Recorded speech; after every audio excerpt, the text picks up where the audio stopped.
Hello and welcome to another episode of Behind Enemy Lines. I am Tony Catalina, the Texas A&M beat reporter for the Austin American-Statesman.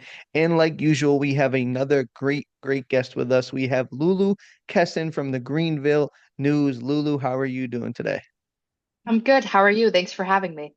Good. I had to, when I was looking up who to invite for, the podcast, and obviously our Massachusetts connection made it seem like that was something that had to be done. So shout out to Massachusetts here. Absolutely. Yeah, go Celtics. Yeah, exactly. Peek behind the curtain. I still have YouTube TV here in Texas, so I still get Boston programming. So I'm watching Felger and Maz. I'm still watching Celtics from the NBC CSN broadcast. So a little taste of home a little bit at least. For sure. Yeah, I sadly don't get the Bruins tonight, but I'm trying to watch as much of the Bruins and Celtics and anything that I get down here in South Carolina. And so the people listening to this podcast don't care, but I had to bring a little flavor into that. But obviously, there's a big SEC matchup, and I'll tell you right now, as good as LSU was last year, yesterday or last week, excuse me, Texas A&M fans are nervous about the South Carolina game. There has been a lot of things on tape that they do well that are going to be a problem or a challenge for Texas A&M. Obviously, 4-3, the record doesn't scare you, but I don't think it tells the full picture. So before we kind of get started, can you kind of give me a big picture sense of how the Gamecocks have been this season and kind of what the vibe is down there? Totally. South Carolina, I mean, if you look at it, they're technically like five total points away from beating LSU and Alabama. Those were both two really close games. So South Carolina has sort of just been this hodgepodge overall this season. They've had some really good games on offense. They've had some excellent games on defense. They've had some bad games at both. It's sort of just been watching to see them find their own identity this year. And I think it's very timely that South Carolina is starting to truly find itself now in November as it's gained more experience and things of that nature. But overall, South Carolina has proven it can compete with, top 15, top 25 teams. And now with Texas A&M coming into town, it's going to be their highest ranked opponent of the season so far. So I don't blame Texas A&M fans for being a little scared. I think South Carolina has proven they can hang, but it's just been a matter of finishing out games, which has been the difference between a win and a loss for the Gamecocks this year. For sure. And when you look at the matchups, there are a lot of talent on both sides of the ball for both teams, right? There are a lot of things that both teams do really well. So I'm interested to hear from your perspective, as far as matchups go, where do you think the Gamecocks can find an advantage against Texas A&M? I know the pass rushers are, ferocious there, and I know they got Dylan Stewart, a young freshman who is making a lot of plays. Maybe they think they can win inside the trenches, but I'm interested to hear where you think they could win here.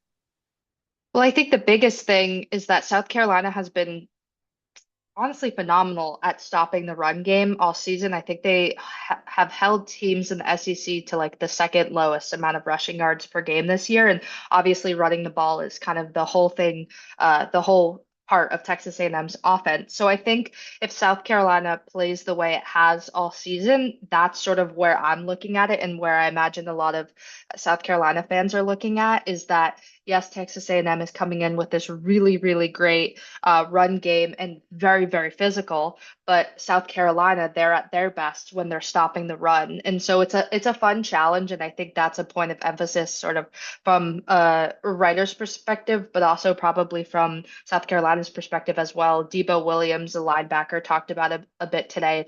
It's going to be a physical game, but it's sort of like the best of the best, a really great run game versus a defense that loves to stop the run game from really finding any success at all. So that would be probably my biggest thing going into this matchup and what I expect to be top tier from both sides.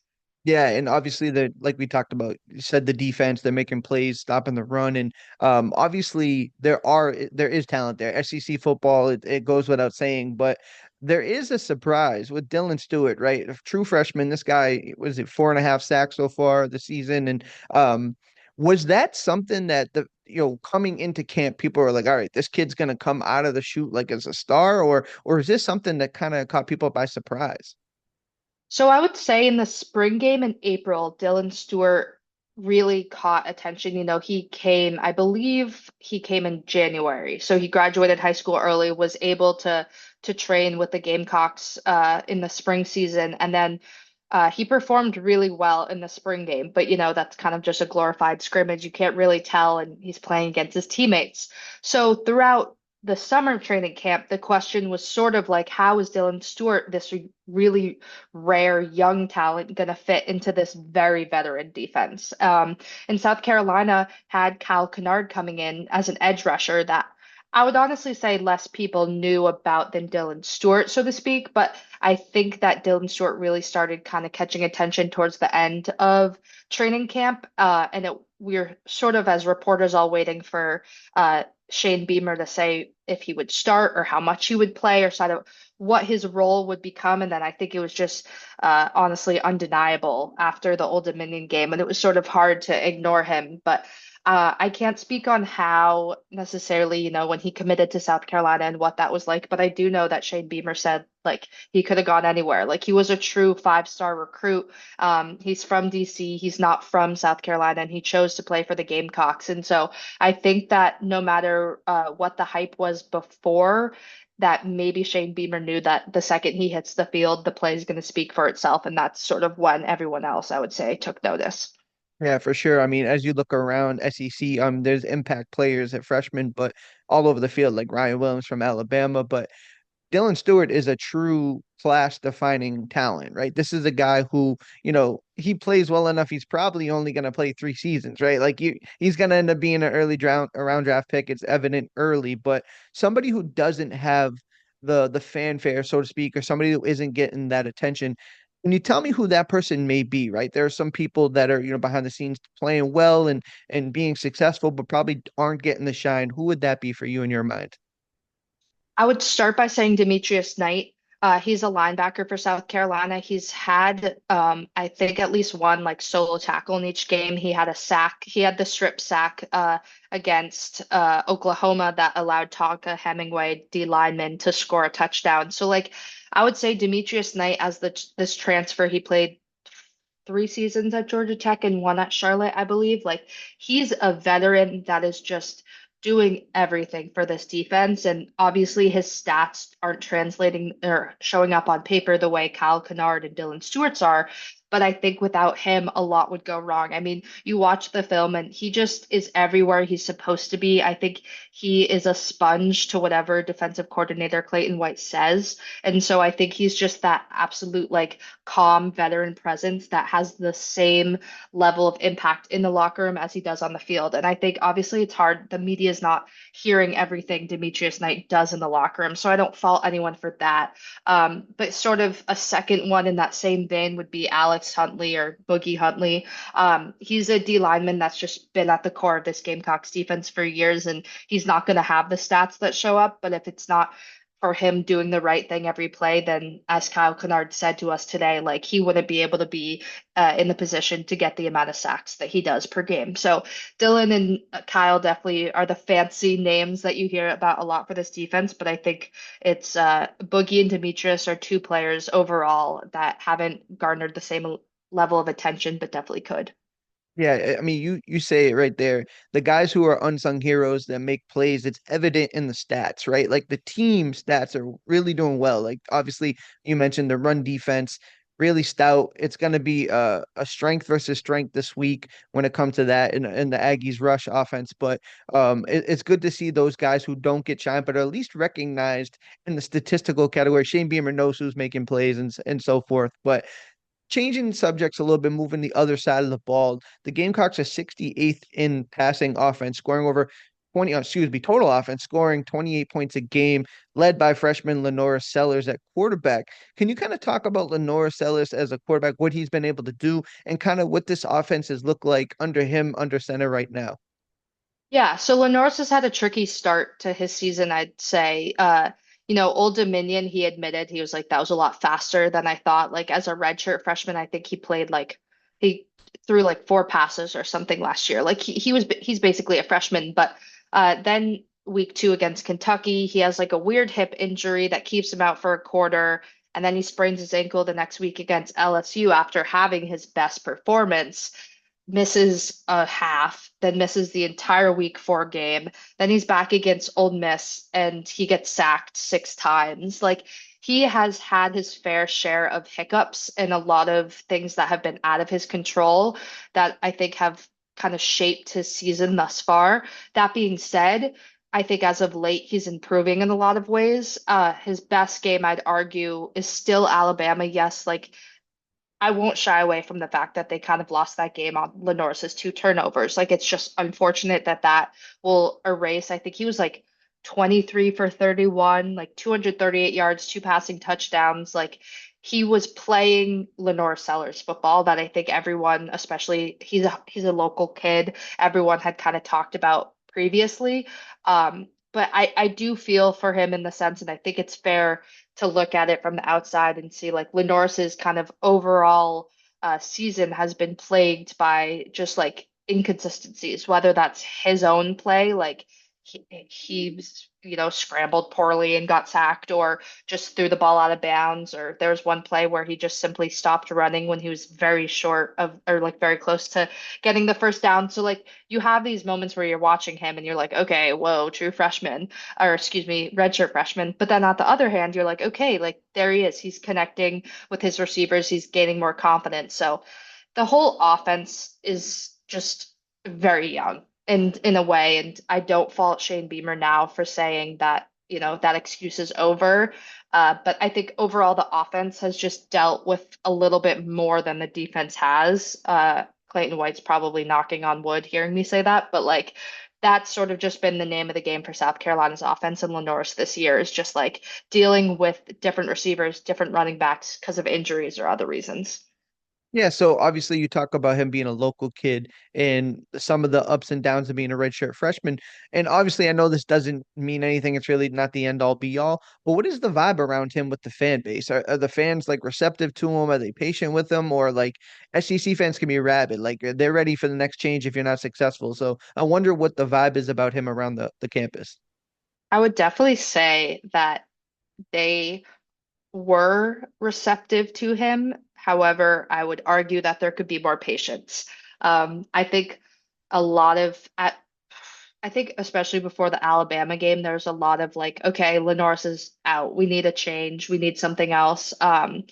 Seeing Robbie Ashford play so well against Akron, like that's, but that's also Akron. Like you gotta put that into account as well. So I think Lenoris has definitely received some hate for things that are very much out of his control, whether that be poor play calling, excuse me, or, a leaky offensive line. But then I also think that he's getting the correct amount of criticism for things like turnovers and fumbles and things that are just simply inexcusable and controllable. So I'm curious truly to see like the thoughts on Lenoris at the end of the season. I'm curious if South Carolina doesn't make a bowl game, if there's going to be an argument that South Carolina should target a QB in the transfer portal because like Robbie Ashford's going to be gone. And I don't think that South Carolina fans are ready to like be like Dante Reno is the next quarterback. So I am curious. I think there's a lot riding on, everyone at South Carolina right now, but especially in Lenoris. I think how South Carolina, if they continue on this like upward journey as they are, a lot of people will be like, okay, we spoke too soon about Lenoris, but there's definitely some people that have wanted him to sit back and watch more. But the only way he's going to get better is experience, in my opinion. And shout out to Dante Reno, another Massachusetts kid. So Yes, that's cool. exactly. But so speaking of vibe and vibe checks, obviously head coach Shane Beamer is in year 4 with the program.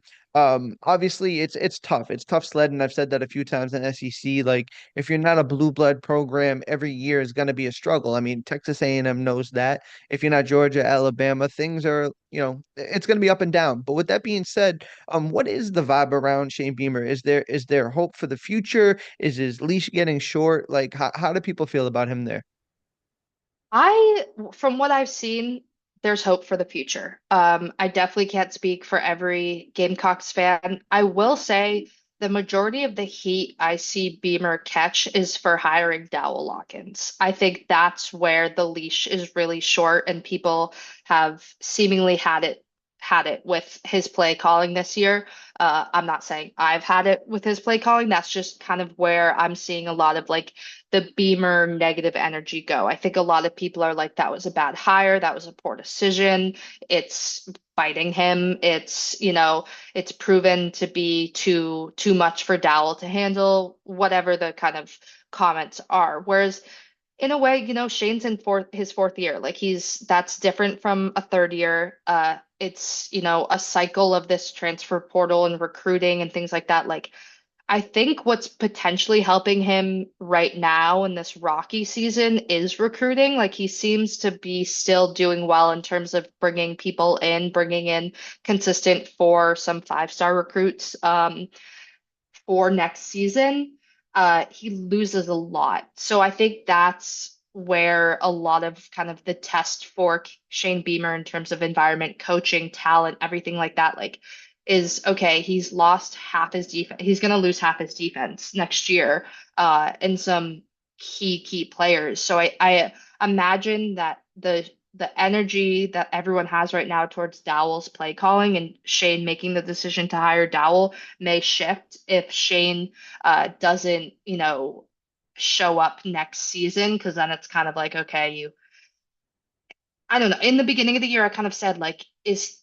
Shane gonna prove that 2023 was just it was a fluke. It was a bad season. 2022 was great. 2021, better. I think they won 6 games. I have to go back maybe 7, but like you kind of there's a lot riding on this year, and it's your best chance right now, given the amount of experience you have on defense, to continue the end of the season well.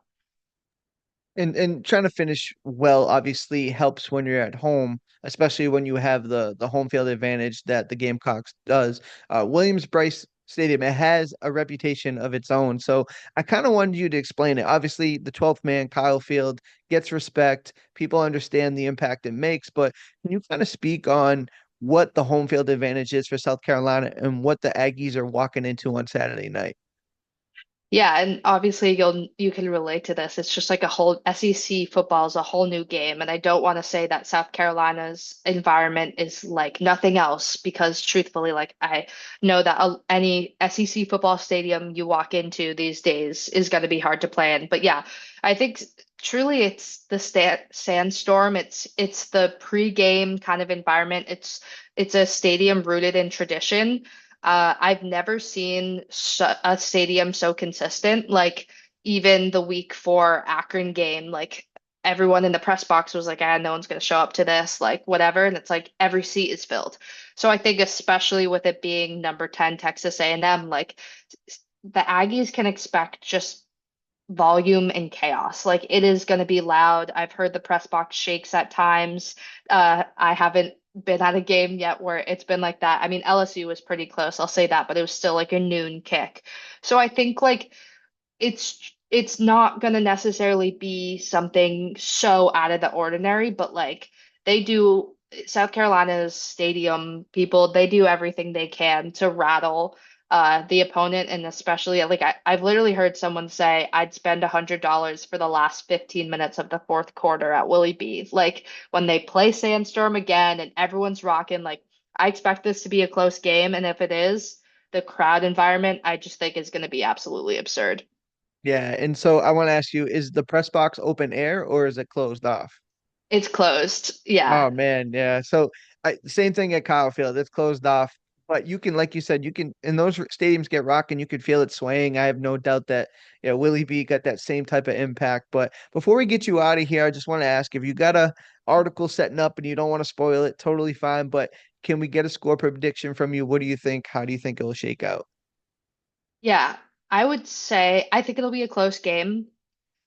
I think I'll say this. It's hard to think this South Carolina can't figure out how to finish a close game by this point, since it's been a point of emphasis.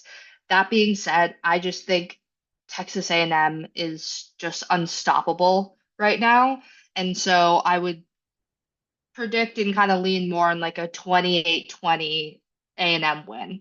But I would definitely not be shocked if South Carolina was handed them their first SEC loss of the year, which I know is such a lame answer because I just said two possible outcomes, but I mean, yes, South Carolina is playing at home, but like they've only won SEC games on the road, and A&M has won in the SEC everywhere so far this season. So I think that maybe I expect that to be a bigger factor than like the crowd environment disrupting the Aggies, if that makes sense. No, yeah, I'm with you there. I think when you touch on two different things, it makes sense though, because if the Aggies slip up or South Carolina plays their game, this could go any different way. I think there's nobody on this side is going to tell you that this is going to be a blowout, big time beatdown. Like I just don't think we see that. So I think you're right there. If it's close, it's going to be close one way or the other. I feel so. I appreciate your time, Lulu Kesin from the Greenville News. Where can they find your work? Obviously at the Greenville, but what about your socials? Anything else you want to shout out before we get out of here? Yeah, totally. My Twitter is just Lulu Kesin, my name. I have a work Instagram where I share a lot of my stories and things like that behind the scenes. That's lulu.kesin, Kesin. And then I also share a lot on TikTok too. I think it's Lulu Beyond Sports is my username. But if you just search my name, that should come up. But yeah, I try to give as much insight into the stories I'm writing and my day to day in this job as best I can. But yeah, thank you so much for having me. Yeah, absolutely. It's funny you mentioned the TikTok because I did a day in the life of a beat reporter TikTok this week, and people are interested. I mean, I thought it was cool. I mean, I know we have a cool job, but I know people's interest in it. But either way, I appreciate it. As always, I'm sure I'll be catching you down the road sometime, and we can do this again. Absolutely. Thank you again. No problem.